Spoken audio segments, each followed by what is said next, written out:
I could not agree more with Len Sherman, and he's sort of become like, not just sort of, he really is a rideshare hero, because he has taken the fight to Uber and Lyft. They pissed him off by setting a whole bunch of attorneys onto him and say, you know what, try to squash a Forbes article. The first one went back and forth. He finally got it out. And they've just really been insulting him and insulting his intelligence, from Dara Khosrowshahi to Josh Gould. They think that they can run circles around this guy. Absolutely not. He's extremely educated. He knows exactly what they are doing. He gets a ton of data from various sources, and he's really, willing to climb into the ring with them. And that's what we got to do. As a YouTuber, if you're too afraid, if you're trying to protect your account too much and you can't really dig in and tell the truth, why operate a channel, right? Why operate a channel? It's sort of like a risk that you have to take, that they may deactivate you because you're exposing a lot. In my case, they had the FBI contact me and try to intimidate me, but I understood that guy's language because I held the same position as the guy did in South Africa. I worked for the intelligence. So when he quickly figured that out, he realized could not manipulate me and bully me on the phone.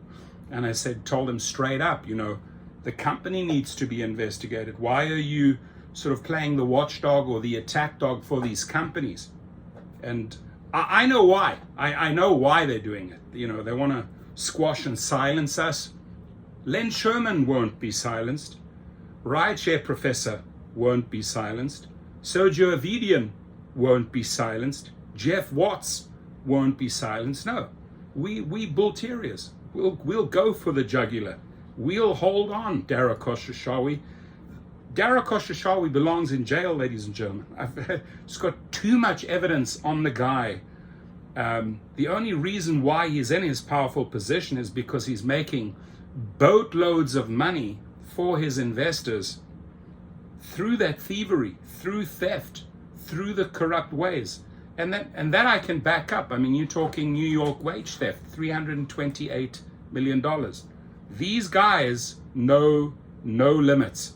And the good thing is that Len Sherman, with a reputable name behind him, when you push stuff like this out and when other people amplify it, and hopefully you're going to run with the story and you're going to put it out on Twitter or X or Facebook, just get the stories out, because this is who we need to connect with, my friends. Why the FTC needs to investigate Uber's anti-competitive business practices. And this is September the 6th. This is today. So this is right here. So FTC, why are you asleep at the wheel, right? And this goes for the FTC under both administrations. Under the Trump administration, they did shit.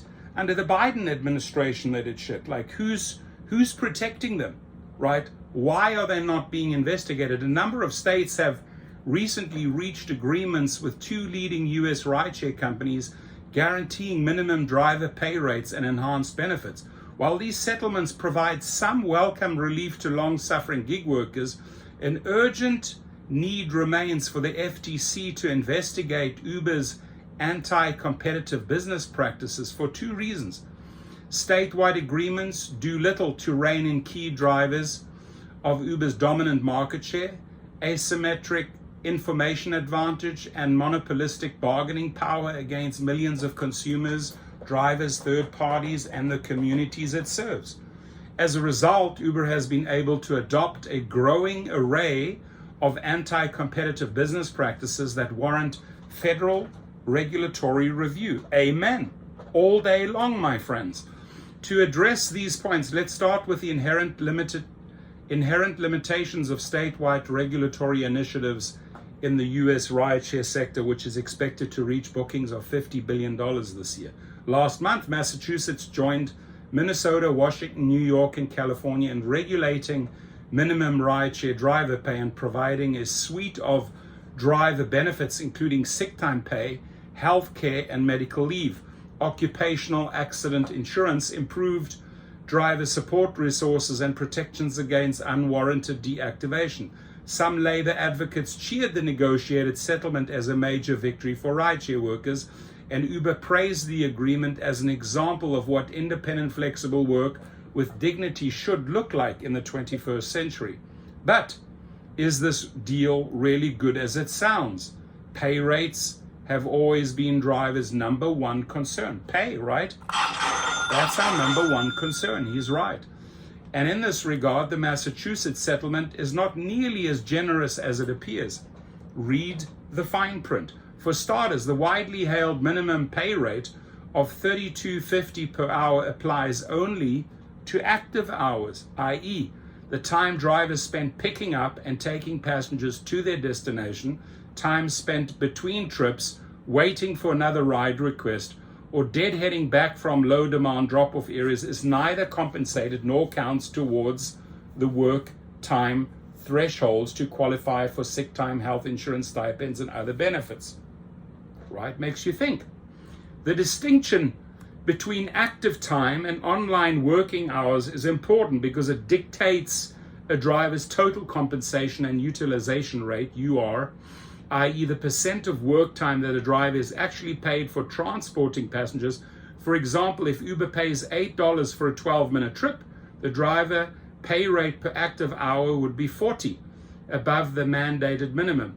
But if this is the only offer a driver receives and accepts over the next 48 minutes, the driver's utilization rate would be 12/60th, 20% low, and the gross pay per working hour would only be $8. That's awful. So utilization rate is a critical determinant of driver earnings. 100% correct. This guy knows his shit, ladies and gentlemen, right? So, instead of Uber and Lyft and your little henchman and your spokesman trying to attack this guy, you should be working with him, right? Don't try and diminish his value. They've tried this many a times. They've tried to diminish his value. Derek Oshashawi and Josh Gould, attack dogs, have tried to diminish Len Sherman's value. You cannot diminish his value. He's a professor, he's intelligent, and he has the best resources. He says it as it is. So don't start fudging your way around it. The more you attack Len Sherman, the more shit he's going to expose on you. While it's still too early to draw definitive conclusions on the effects of the new Massachusetts regulations, which went into effect August 15th, one Uber driver based in northern suburb of Boston shared his initial experience under the new pay standards, reinforcing the critical importance of utilization on total earnings. It seems to me there have been fewer ride offers from Uber since the settlement was announced. It's strange. Today I've been out since 6 a.m. in Lawrence and only had 3 rides offered, and a friend who is also driving for Uber told me the same thing. Was hoping in a different area. Uber also seems to be offering less for each ride. Usually I start at 3 or 4 in the morning and I can make enough to stop by midday. But now I have to go back out again in the afternoon to try and make enough to get by. I really don't understand how Uber calculates what they offer us for each ride. They don't show the details or the percentage of the fare like they used to or anything. According to analytics from Big Lake Data, which analyzed a representative sample of thousands of Uber trips in Massachusetts in Q1 2024, Uber's average driver utilization rate was 70%. Thus, for the average driver, Uber's mandated minimum Massachusetts pay works out to 0.7 times $32.50, so that would be $22.75 per hour. But this figure reflects gross pay before accounting for drivers' expenses, before accounting for your expenses, right? You got to treat this as a business. For this analysis, I used 2 estimates of average vehicle operating costs ranging from $9.31 per hour, accounting only for the incremental expenses incurred during a driver's rideshare shifts, to $13.57 per hour, allocating all fixed and variable costs of auto ownership to the miles devoted to rideshare service. Deducting these 2 expense figures from gross earnings at average utilization levels brings Uber's minimum net pay to $9.18, $13.44 per work hour, well below Massachusetts statutory minimum of $13.15 per hour. The minimum pay per work hour for drivers with lower than average utilization rates will even be less, as shown below, right? And by the way, the link to the article will be below so you can study the graph. But you follow it so far, right? It's true that on many trips, Uber pays Massachusetts drivers more than the new mandated minimum pay rate, particularly during periods of high consumer demand, which makes sense. They need their clients taken care of, and they're making money anyway. Big Lake Data estimates that during Q1 2024, 69% of Uber's drivers in Massachusetts earned more than $32.50 per active hour. It would be tempting to conclude that the new Massachusetts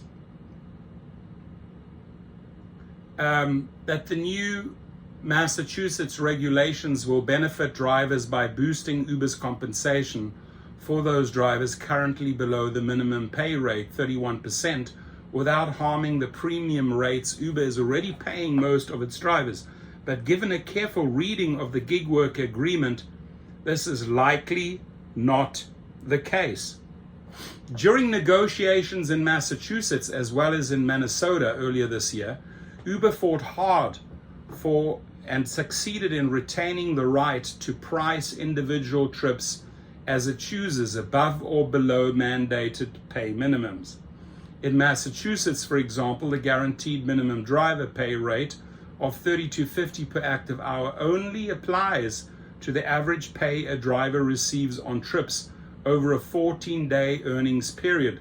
This allows Uber to use its sophisticated AI algorithms to tailor individual trip assignments and pay rates to minimize its labor costs and top-offs during each pay period.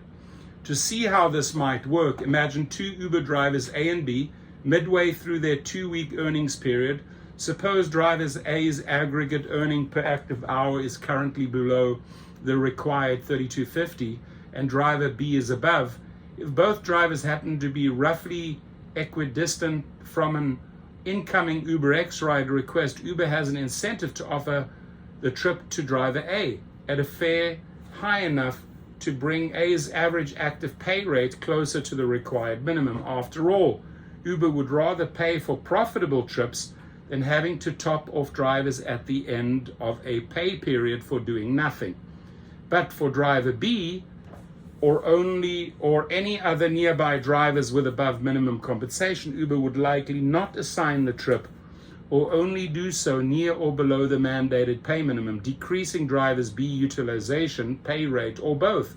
This type of algorithmic pay balancing will determine which drivers are offered how much on millions of Uber rides per day, period, in Massachusetts. Algorithm can calculate this out like that and adjust accordingly. For example, one Massachusetts Uber driver recently shared the following experience with the new regulations. Partway through his bi-weekly earnings period, at a point when his earnings were well above $32.50 active hour minimum pay standard, this driver received the following trip offers from Uber, ranging from $23.70 to $29.93 per active hour, including one with a surge bonus on top of base pay rendered meaningless by Uber's upfront pricing policies. While some of the drivers' other trip offers were above the Massachusetts minimum pay requirement, Uber is clearly utilizing its flexibility to balance pay rate offers to individual drivers to minimize its overall labor costs. Uber's competitive advantage, the scenario described above, reflects one example of Uber's sophisticated capabilities to utilize price discrimination on both sides of its marketplace. As CEO Dara Khosrowshahi recently explained in an interview with renowned tech reporter Kara Swisher, we use AI when you get quoted a price for an Uber, when a driver gets an offer for a particular ride, when we route you, when we open up Uber Eats, all of it's powered by AI. So AI is intermingled and every single part of our service at this point, and this And these algorithms are superior to the technology that we've had 5 to 10 years ago because they learn a skill a personalized way. It's pretty powerful tech out there. Matt Shumwinger, CEO of Big Lake Data, a data analytics company that has studied the impacts of new pay regulations in Minnesota and Massachusetts, added this perspective. The ride-hail business runs a massive amount of person-level data which Uber hides from customers, workers, and regulators. This information asymmetry is a superpower that Uber uses to extract the maximum profit from each rider and driver transaction.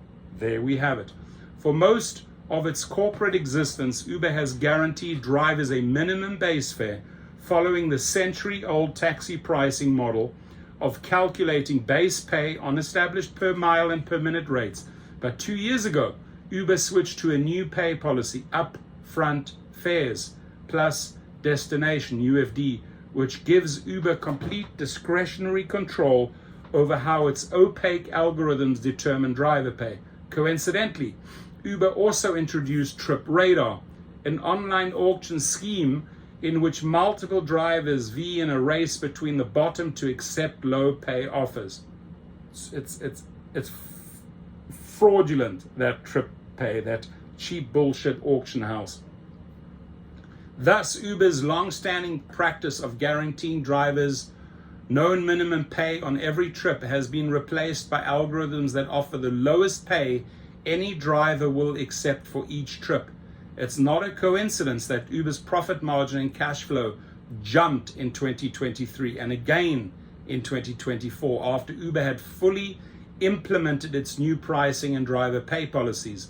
3 factors have combined to make Uber's new business policies richly rewarding for Uber at drivers' expense, and the new Massachusetts agreement does little to diminish the company's dominant market power. Number 1, artificial intelligence gives its market leadership. Uber knows more about its customers and drivers' behavior than any other company, and this in the best position to utilize sophisticated AI to exploit drivers.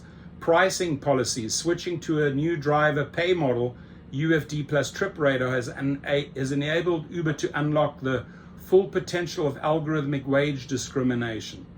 Robust driver supply, the financial hardship of growing precariat labor pool boosted by elevated immigration of low-skilled labor has fueled strong supply growth and downward pressure on driver pay. As a result, Uber has been able to cut US drivers' monthly earnings last year far more than any other competitor, as reported by Gridwise, a data services provider for the gig economy sector. There it is.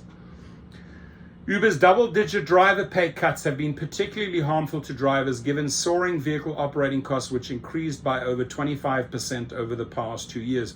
Moreover, Uber's driver pay cuts last year and continuing into 2024 stand in sharp contrast to employee wage gains across the US economy, which have grown far faster than CPI.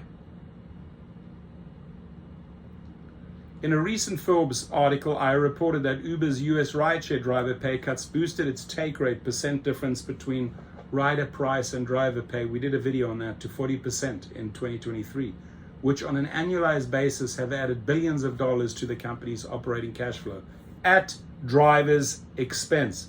Massachusetts has been no exception to Uber's pay cuts. While Uber has disputed my findings on driver pay cuts and increasing profit margins, the company has declined to disclose relevant counterfactual data. So he called them on his shit, right? He said, you know, if you can't dispute my findings and show proof, you're worth nothing. They are afraid of this guy, ladies and gentlemen. Winners and losers going forward. While the new Massachusetts regulations will undoubtedly help drivers currently earning below the mandated payment rate minimums, the same cannot be said for Uber's most experienced workers who currently earn the most in pay and tips. These drivers tend to work the most hours per week, know which shifts and locations are most profitable, and are typically more selective on which trip offers to accept or reject to maximize their earnings. Big Lake Data estimates that 69% of Massachusetts Uber drivers earned more than $32.50 per hour during 14-day periods Q1 2024, accounting for a majority of trips, 66% in earnings, 74% amongst all rideshare drivers in the state. And these drivers, the bedrock of Uber's supply base, will be hurt by the new regulations in 3 ways: algorithmic wage discrimination, reduced tips, and reduced demand. You can read up, the link is below. In summary, while Uber's lowest paid drivers may benefit from the new regulations based on historical utilization rates in Massachusetts and our estimates of driver operating costs, their net pay and benefits will remain well below Massachusetts minimum employee hourly wage rates. At the other end of the spectrum, Uber's most experienced, high-earning and best-performing drivers, who currently provide most of the company's trips, are likely to experience earning declines for reasons noted above. And to those people, all I say is go and take my private chauffeur course. The link is below, right? You ain't gonna regret it. So as comparable recent research by UC Berkeley Professor Michael Reich has shown that since California passed Prop 22 minimum pay standards administered over extended pay periods similar to the Massachusetts regulations, few rideshare drivers have received top-off payments and net pay for higher paid drivers. So same's happening in California.